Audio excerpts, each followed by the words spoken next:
عندكن عزيمة ومحتارين شو بدكن تعملوا أكلة مرتبة وما بدها شغل كتير؟ ما إلكن إلا هالوصفة، وصفة كتف الخروف المشوي بالفرن. طريقة ما بدها تحضير أبدا، بس بدها شوية وقت بالفرن.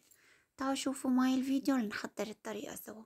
أول شي عندي كتف خروف نضفته شوي من الدهون، وجهزت البهارات لأعمل التتبيلة. معلقة كبيرة فلفل أسود وبابريكا مدخنة، بودرة ثوم، بودرة بصل وملح، ومعلقة صغيرة كركم. عليهن ربع كاسة خل أبيض، وربع كاسة زيت زيتون، ومعلقتين كبار عسل. العسل بيعطي لون كتير حلو للحمة. بدي أحط عليهن معلقتين كبار أو نص إصبع زبدة دايبة بحرارة الغرفة. بخلطهم منيح وبترك التتبيلة على جنب. بدي أعمل شقوق بقلب الكتف. هلأ الشقوق بالسكين مشان تتغلغل التتبيلة بقلب الكتف وتوصل النكهة لجوا. وبدي أحشي كل شق توم. فيكن تحشوها هيل، فيكن كبش قرنفل، بهارات، هذا بيرجع لكم، بس التوم أطيب شي.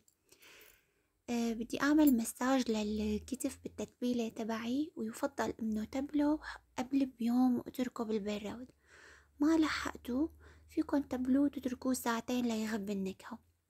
حطيته بقلب الصينية وحطيت معه الخضرة، بطاطا، فطر، توم، وشوية إكليل الجبل وقرن فلفلة. حتى فيكن ما تحطوا له أساسا خضرة، بس تغلفوه بورق زبدة ورق قصدير بدون شي. أنا حطيت هون كاسة مي بس ما صورته، نسيت صور لكم إياها. هيك صار الكتف جاهز للشوي. بدي حط عليه ورق زبدة، بعدين طبقتين من ورق القصدير. بدي سكره كتير منيح وعالفرن على أعلى درجة حرارة على الرف الوسط لمدة ساعة. بعدين بكمل طبخه لمدة ساعتين ونص أو 3 على حرارة 180. هيك صار الكتف جاهز دايب ذوبان. منزل صوص كتير طيب. فيكن تقوموا على جنب تطبخوه للصوص مع معلقة نشا، وتتركوه على جنب بيطلع كمان كتير طيب. فيكن تخلوه، فيكن تصفوه ما تعملوا فيه شي. دخنت الكتف مشان ياخد نكهة كتير طيبة، وغطيته لمدة شي دقيقة. بعدين بدي رجعه على الفرن اشوي وشه. هيك الكتف صار جاهز. صدقوني نكهته وريحته كتير طيبة وبتبيض الوجه، خاصة إذا كان عندكم عزيمة لناس بتحبون تحبوا تدللون بأكلة كتير طيبة.